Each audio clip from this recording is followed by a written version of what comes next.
TDP MLA Ganta Srinivasarao రాజీనామా ఆమోదం చేశారు. స్పీకర్ రాజీనామాను అసెంబ్లీ స్పీకర్ ఆమోదించారు. 2 ఏళ్ల క్రితం విశాఖ స్టీల్ ప్లాంట్ పోరాటానికి మద్దతుగా గంటా శ్రీనివాస్ రాజీనామా చేశారు. గంటా రాజీనామాను ఇప్పుడు ఆమోదించారు అసెంబ్లీ స్పీకర్.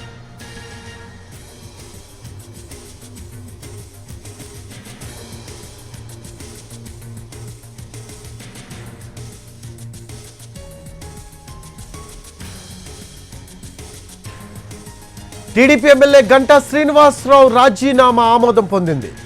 2 ఏళ్ల క్రితం విశాఖ స్టీల్ ప్లాంట్ పోరాటానికి మద్దతుగా గంటా శ్రీనివాస్ రాజీనామా చేశారు. గంటా రాజీనామాను ఇప్పుడు ఆమోదించారు అసెంబ్లీ స్పీకర్.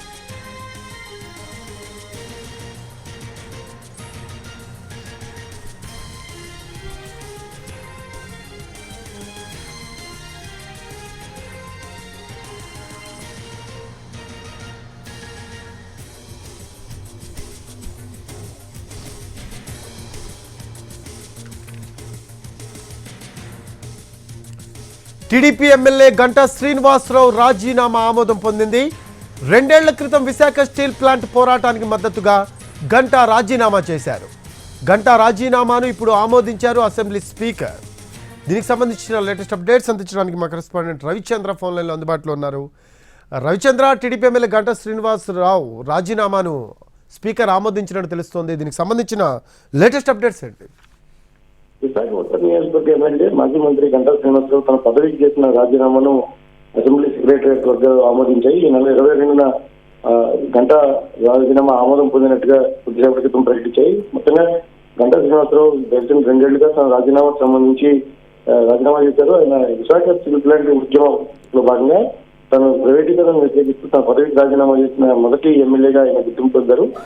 రాజీనామా చేసిన తర్వాత తను స్వయంగా ఒకసారి స్పీకర్ తమ్మినేని సీతారాం ఇంటికి వెళ్ళారు. అలాగే అసెంబ్లీకి కూడా వెళ్ళి తన రాజీనామాను ఆమోదించమని కోరినప్పటికీ అప్పట్లో ప్రభుత్వం ఏ నిర్ణయం తీసుకోలేదు.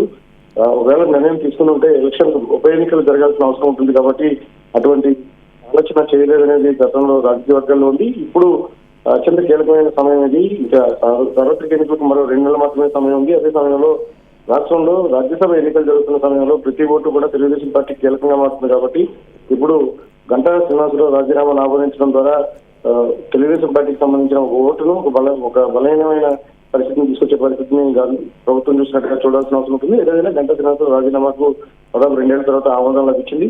ఇది ఒక విధంగా గంటాకు షాకింగ్ పరిణామంగానే చెప్పాల్సి ఉంటుంది. రవిచంద్ర, దీని మీద ఏమన్నా లీగల్ గా వెళ్లే అవకాశం ఉందంటారా గంటా శ్రీనివాసరావు? ఎందుకంటే 2 ఇయర్స్ డ్యూరేషన్ తర్వాత రాజీనామా చేసిన పరిస్థితి. సో లీగల్గా ఏమన్నా ఇది ఆమోదం పక్కా అయ్యే అవకాశం ఉందా, లేకపోతే లీగల్ ఇది దీనిపై కోర్టుకెళ్ళే అవకాశం ఏమన్నా కనబడుతుందంటారా? అయితే గంటా శ్రీనివాసరావు మొదటి నుంచి కూడా తను ఏదైతే విశాఖ స్టీల్ ప్లాంట్ ఉద్యమం ఈ ప్రాంతానికి సంబంధించి అత్యంత కీలకమైన ప్రాజెక్టులు ఒకటి కాబట్టి దాన్ని పరిరక్షించుకోవడం కోసమే తను రాజీనామా చేస్తున్నట్టుగా చాలా బలంగా చెప్తున్నారు. ఆయన స్వయంగా వెళ్ళి స్పీకర్ని కోరిన క్రమంలో ఇక మరో 2 నెలలు మాత్రమే ఎమ్మెల్యేలకు గడువు ఉంటుంది. ఈ టైంలో ప్రభుత్వం ఒక టెక్నికల్ గా నిర్ణయం తీసుకుంది కానీ దీనిని ఛాలెంజ్ చేసే అవకాశం బహుశా గంటా శ్రీనివాసరావు ఉండకపోవచ్చు. ఇక నోటిఫికేషన్ సమయం కూడా దగ్గరలోనే ఉంది. అయితే కీలకంగా మనం చెప్పుకోవాల్సింది రాజ్యసభ ఎన్నికలు ఉన్నాయి. ఈ సమయంలో గంటా రాజీనామాను ఆమోదించడం అనేది మాత్రం ఒక పెద్ద ఎత్తుగడగానే మనం భావించాల్సి ఉంటుంది. Thanks for updates Ravichandra. Right, అది టీడీపీ ఎమ్మెల్యే గంటా శ్రీనివాసరావు రాజీనామా ఆమోదం పొందింది. 2 ఏళ్ల క్రితం విశాఖ స్టీల్ ప్లాంట్ పోరాటానికి మద్దతుగా గంటా రాజీనామా చేశారు. గంటా రాజీనామాను ఇప్పుడు ఆమోదించారు అసెంబ్లీ స్పీకర్.